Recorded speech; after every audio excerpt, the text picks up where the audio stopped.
Hi everyone, welcome to digital GK classes. So आपका CTET का paper 1 and paper 2 का exam है। आप फर्स्ट अटेम्प्ट मतलब आप पहली बार देने जा रहे हैं या फिर आपका सेकंड या फिर थर्ड अटेम्प्ट है।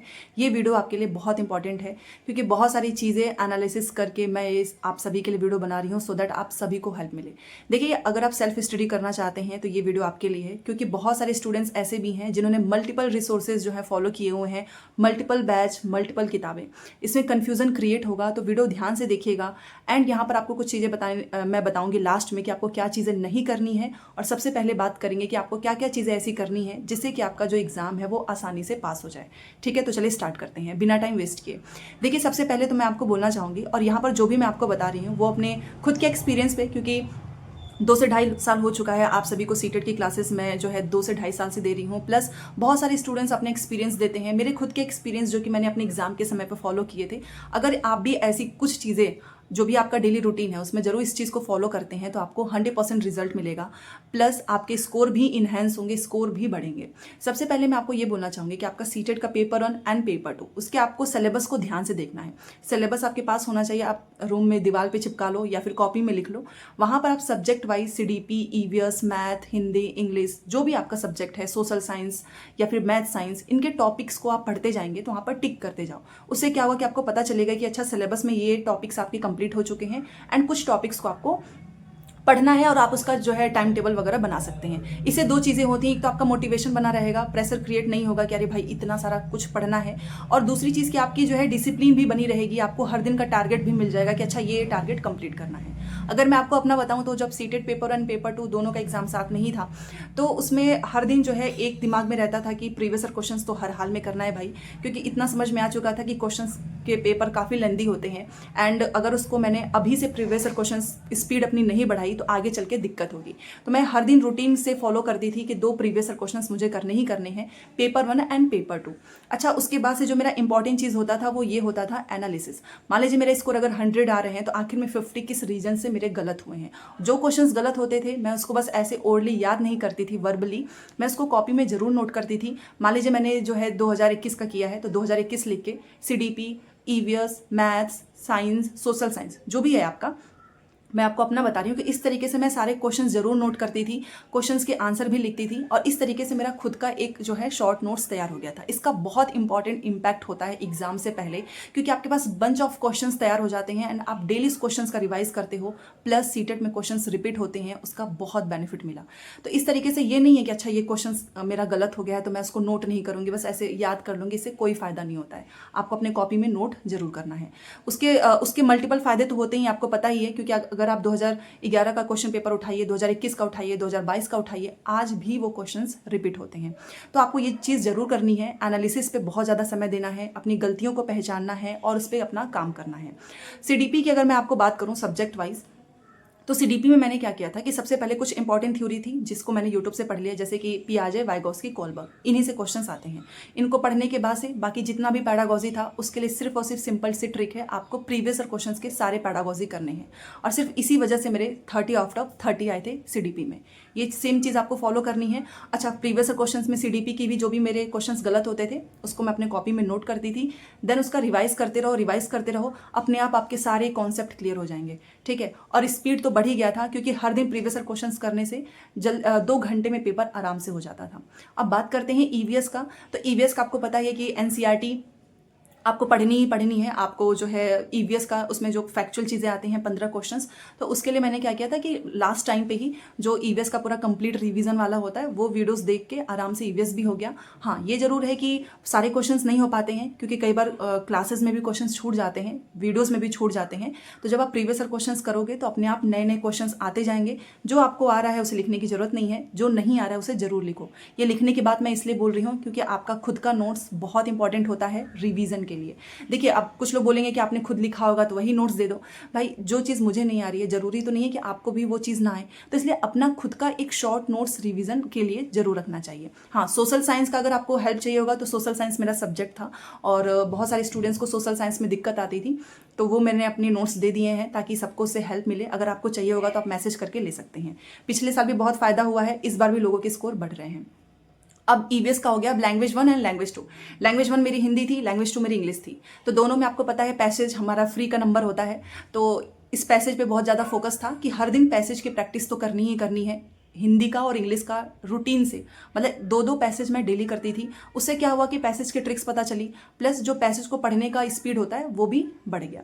अब उसमें 15 क्वेश्चंस आपको पता ही है पेडागोजी के होते हैं, तो उस पेडागोजी के लिए सिंपल सा यही था, ग्रामर तो आता ही नहीं है तो ग्रामर पे फोकस करना ही नहीं है, ओनली प्रीवियस ईयर क्वेश्चंस। मैं आपको जेन्युइन और अपना खुद का ही बता रही हूँ, कुछ भी इसमें ऐसा कुछ नहीं है। लिटरली अगर आपने सिर्फ और सिर्फ प्रीवियस ईयर क्वेश्चंस किया है ना पेडागोजी के लिए आपके, क्योंकि देखो 75 नंबर के आते हैं पेडागोजी और वो पूरे के पूरे प्रीवियस ईयर क्वेश्चन से ही आते हैं, ठीक है। तो इस तरीके से प्रीवियस ईयर क्वेश्चंस तैयार हो गया। हिंदी का भी सेम वही चीज़ किया है, जो क्वेश्चंस मुझे नहीं आते थे उसे अपने कॉपी में नोट किया है, वो मेरा खुद का पर्सनल नोट्स हो गया था, जिसकी वजह से मुझे काफ़ी हेल्प मिली थी एग्जाम में। प्लस हिंदी और इंग्लिश का पैसेज जो कि डेली ही करती थी, एक दिन भी ऐसा नहीं था कि पैसेज ना करें, और इसी वजह से स्कोर काफ़ी बढ़ गया था। क्योंकि पेपर ना निकलने का एक रीज़न ये होता है कि आपने पैसेज की प्रैक्टिस नहीं की है और आपने लास्ट में तुक्का मारा है, आपने बहुत स्पीड से किया है और आपके हिंदी में स्कोर कम हो गए, क्योंकि हिंदी देखिए स्कोरिंग सब्जेक्ट होता है और नकल करके ही लेना होता है पैसेज में, ठीक है। ये हो गया आपका हिंदी। सेम यही मेरा लैंग्वेज 2 थी इंग्लिश, तो इंग्लिश के पैसेज की प्रैक्टिस किया है जिस तरीके से हिंदी का किया है। पैसेज तो आपको बस प्रैक्टिस से ही होगा और कोई इसकी ट्रिक नहीं है। प्लस जो इंग्लिश की पैडागोजी थी उसके लिए वही प्रीवियस ईयर क्वेश्चंस के पैडागोजी सारे किए हैं, और उससे फ़ायदा ये होता था कि नई नई चीज़ें पता चलती थी। फिर उसको यूट्यूब पे कई बार सर्च करके, कई बार गूगल पे सर्च करके, ये दोनों चीज़ें मैंने खुद से अपने सेल्फ स्टडी से ही किया है। और सीटेट एक ऐसा एग्जाम है जिसके लिए आपको बैच की या फिर कुछ ऐसे बस एक गाइडेंस की ज़रूरत होती है, ठीक है। बट ऐसा नहीं है कि आपके पास बहुत सारी किताबें होनी चाहिए। मैं प्रीवियस ईयर क्वेश्चंस के लिए ऑनलाइन करती थी, ठीक है। वही उस समय जो भी 200-250 के पढ़ते थे, प्लस जो भी मटेरियल वगैरह है वो यूट्यूब पे कभी सर्च कर ले, कभी गूगल पे सर्च कर लिया, कभी प्रीवियस ईयर क्वेश्चन से ही कुछ कुछ टॉपिक समझ में आ जाते थे तो उन्हें लिखने की भी जरूरत नहीं पड़ती थी। और जो हमारे टीचिंग टाइम्स की जो किताबें होती हैं वो तो हेल्प करता ही है, क्योंकि उस समय भी हमें बहुत सारी चीज़ें पढ़ा दी जाती हैं, ठीक है। तो इंग्लिश के लिए भी सेम वही चीज़ है, कुछ कुछ टर्म्स आपको नहीं समझ में आएगा, आपको उसको कॉपी में नोट करना ही होगा, क्योंकि इंग्लिश थोड़ी सी देखा जाए तो लैंग्वेज 2 वाली टफ होती है। अब यहाँ पर आपका ये पेपर 1 हो गया है, ठीक है। अब पेपर 2 में बहुत ज़्यादा हेल्प इसलिए मिला क्योंकि मैं जो है पेपर 2 के जितने भी क्वेश्चन पेपर होते थे, चाहे वो CDP का हो चाहे वो लैंग्वेज का हो, जरूर करती थी। क्योंकि अगर आपने पेपर 2 की CDP एंड लैंग्वेज की प्रैक्टिस अच्छे से की है तो आपका पेपर 1 आराम से हो जाएगा। तो सेम वही है, CDP का जीन पियाजे वाइगॉस्की कोलबर्ग सब में आते हैं, उनको पढ़ा है।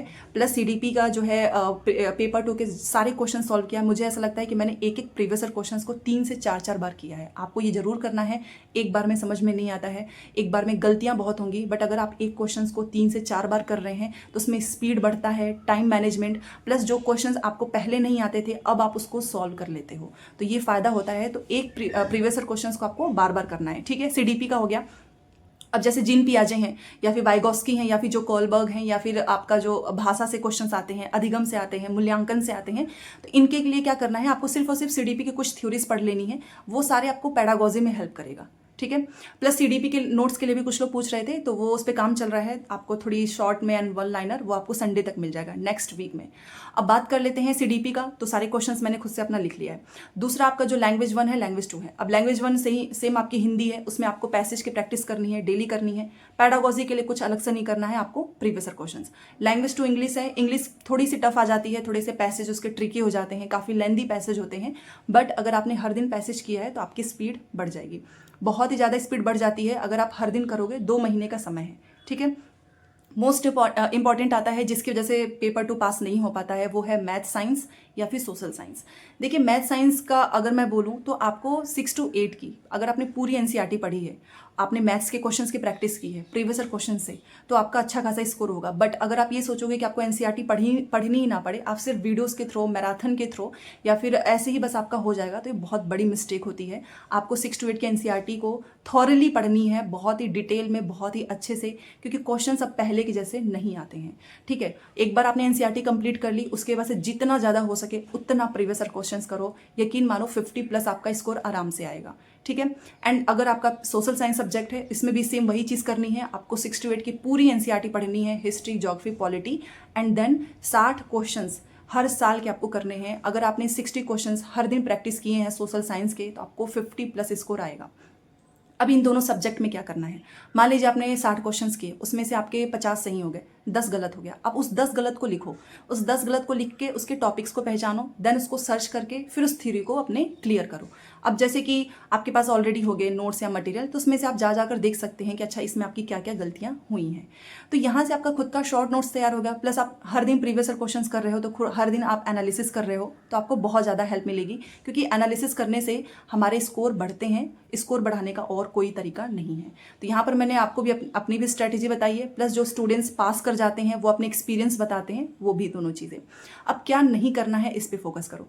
देखो, आप जहाँ से पढ़ रहे हो आपको सिर्फ वहीं पे पढ़ना है। ऐसा नहीं है कि आपने 2 से 4 जगह के बैचेस लिए हैं, 3 से 4 जगह की किताबें ले ली हैं, 4 से 5 जगह के नोट्स ले लिए हैं। आपका कोई दोस्त बोला है कि अच्छा वो बहुत बढ़िया पढ़ाता है, आप वहाँ पे चले गए, उसका नोट्स बहुत अच्छा है तो आप वहाँ पे चले गए। इससे आपका सिर्फ और सिर्फ confusion and time waste, plus आपका पैसा भी गया, सब कुछ वेस्ट होगा, पेपर नहीं निकलेगा। अगर कहीं से सीडीपी पढ़ रहे हो तो वहीं से पढ़ो, कहीं से मैथ्स पढ़ रहे हो तो वहीं से पढ़ो, कहीं से सोशल साइंस पढ़ रहे हो तो वहीं से पढ़ो। किसी एक टीचर को फॉलो करना है और उसको आपको अपने सिलेबस को, अपना खुद का भी दिमाग लगाना है। ये नहीं कि आप डिपेंड हो चुके हो, आप सिलेबस ही नहीं चेक कर रहे हैं, टॉपिक्स को क्लियर करो, बट एक रिसोर्सेज होनी चाहिए। एक रिसोर्सेज, गलती मत करना कि 4-5 जगह के नोट्स इकट्ठा किया, पढ़ा कुछ भी नहीं है। तो एक रिसोर्सेज होनी चाहिए आपके पास। कहीं और से पढ़ रहे हो तो यहाँ पढ़ने की बिल्कुल भी ज़रूरत नहीं है।